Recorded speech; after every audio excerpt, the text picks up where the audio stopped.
the first one where you mentioned initially in your answer was about the links between philosophy and mathematics, how you try to merge the two.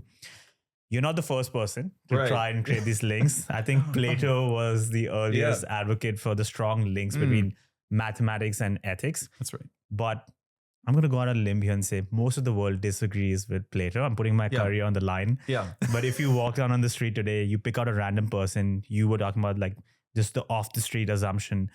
I'm going to go as far as saying that if you ask someone on the street whether 1 + 1 is 2 or whether prime numbers exist, they're going to say maths is universal, it's absolute, not up for debate. But if you were to ask them the question about morality, then it would be, it's subjective, it depends, what are your assumptions? I don't have the poll numbers, but I'm going to say that most of the world believes that math is realist and objective, and morality is anti-realist and subjective. Right. Do you agree? In fact, I know you don't agree. So why do you disagree with this? And can you make the case that math is also anti-realist and subjective?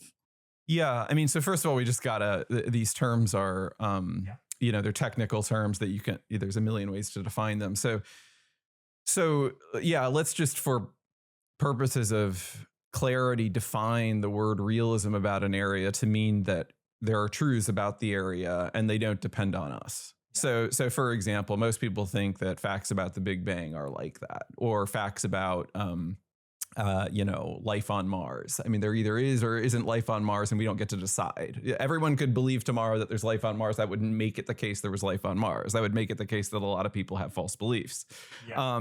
So that's what realism means. Now, the objectivity thing is a more subtle question, and I wonder if maybe we should go in two steps and first just talk about realism and then talk about objectivity, because that distinction is often conflated, I think, with the realism distinction. So anyway, so realism then about ethics would be just analogously the view that, it's not up to us whether giving to charity is obligatory. That's sort of up in the sky waiting to be discovered. And of course, the up in the sky language is a metaphor in the sense that someone who thinks is a realist about ethics need not think there's literally like extra objects, the moral objects, like kind of on analogy with gravitons or something. No fundamental units for morality. Yeah. No, so it's important not to make a cartoon of moral realism. Moral realism is just the view that there's an answer to the question of, whether I ought to give to charity, say, and I don't get to decide the answer.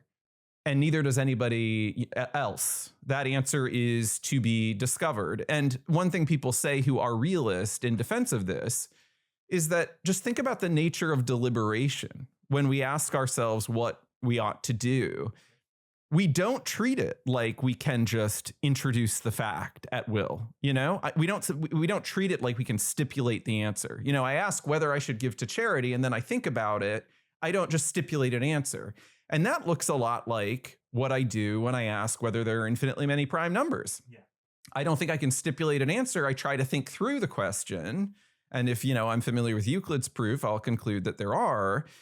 But that's what realism is. And you're absolutely right that most people today, and I think going back at least to Plato, have felt that that math is the paradigm of a subject where realism is the sensible view.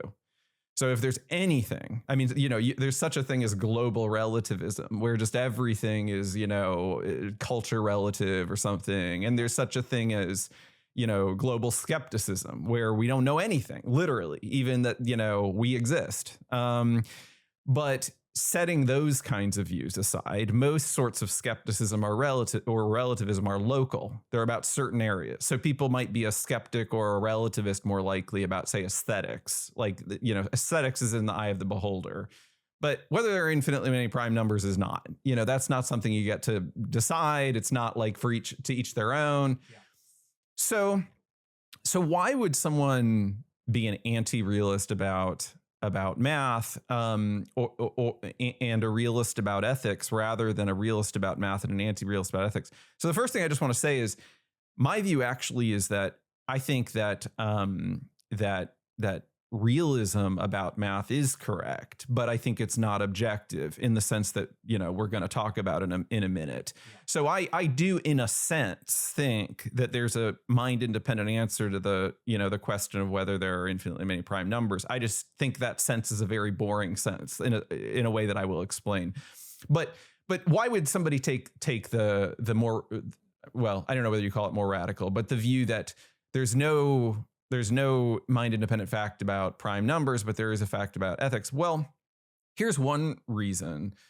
I said that in the ethics case, you don't need to believe in extra stuff. Like, it's not like there was a famous paper by the late Ronald Dworkin called "Objectivity and Truth. You'd Better Believe It." He was an advocate of moral realism, the idea that there's independent and he made fun of this idea, like, I'm not saying there are, quote, morons like bouncing around and we can detect them with maybe we got to build a bigger particle accelerator or something. I'm just saying that you ought to give to charity or you ought not kill people for the fun of it or whatever, and that's not up to me or anybody else. Okay, but in the math case, that kind of distinction is not so readily available. And the reason has to do with slightly technical issues in logic. It's about the logical form of sentences in ethics versus math. So what is the logical form? What I mean by that is, like, what are the conditions under which the sentence would be true? The sentence, say, 1 + 1 is 2. Well, logicians spent a long time analyzing this, especially at the turn of the 20th century. And, there's a very strong case to be made that the logical form of that is that 1 functions as a name. It talks about an object, the number 1. 2 functions as a name. It talks about another object, the number 2. And plus is a function between them. So 1 + 1 is 2, just in case there are numbers, the number 1 and 2, and 1 bears the plus function to itself and to 2, or the relation to itself and to 2. So that means that to be a realist about math, this is just the beginning. So you then start asking about things like, Hilbert spaces or, differential manifolds, or all these are objects, right? They're new things in the world. They're not properties predicated of the things we already agree to. So if I say something like, killing people for fun is wrong, I'm not saying there is an object, the wrong, and it bears some relation to objects and other objects in the world that we all agree to. I'm saying, look at the stuff we all agree to. Here's a fact about it. Yeah. Now that can seem like this Baroque, who cares distinction. But if you're interested in questions of what exists and what I should believe in, it's actually a crucial distinction. Math is ontologically committed, meaning it postulates new objects. Mm-hmm. And for those who are interested in the questions of, what are the fundamental axioms of math, the fundamental axioms of math are normally taken to be the axioms of set theory. And what gets set theory going are existence axioms. So what gets set theory going as a unique discipline is the axiom of infinity, which says that there is an inductive set, or intuitively, there is an infinite set. And the key point there is, I don't mean infinitely many things. I mean, you can collect them all, and there's an object which contains infinitely many things in it. So math is in the business of postulating objects, where ethics is kind of like, if you say some things like, that's a restaurant. Well, do you need to believe in restauranthood over and above, like, all the particles that are arranged restaurant-wise? Most people would say, no, that's not an ontological question. I just mean that when you get particles arranged a certain way, here's a fact. There's a restaurant there. Mm-hmm. So the moral realist position then is like the restaurant view, except assuming that whether something's a restaurant is independent in minds and languages. So it's maybe more like, claims about specieshood, or claims about the technical term for this is supervenient property that is whose distribution is fixed by the distribution of the underlying properties. So once you realize that, it becomes very actually tricky to be clear about whether there's anything metaphysical at stake in the debate about moral realism. It's and by metaphysical, I mean a debate about, the world, what exists, not about language. Yeah. There's a case to be made that there is, but I'm just saying that it's not remotely as straightforward as the mathematical case, where it just seems like math is kind of like, I mean, this is what Kurt Gödel taught, for instance. There's the sort of physical universe, and then there's the mathematical universe. And now you can ask what's the relation between them. But math is very straightforwardly postulating a whole realm of objects. And this is what Plato thought, of course. Yeah. So that's one reason, to get back to the original question, why someone might say, this is a little too much to swallow. Plato's forms and the whole mathematical realm is a little too much to swallow. So if 1 + 1 is 2 commits me to that, I need to figure out another way to think about 1 + 1 is 2. And so this is the view of what are called fictionalists about math. Like Hartree-Field is a paradigmatic fictionalist. He thinks that, strictly speaking, 1 + 1 is 2 is false.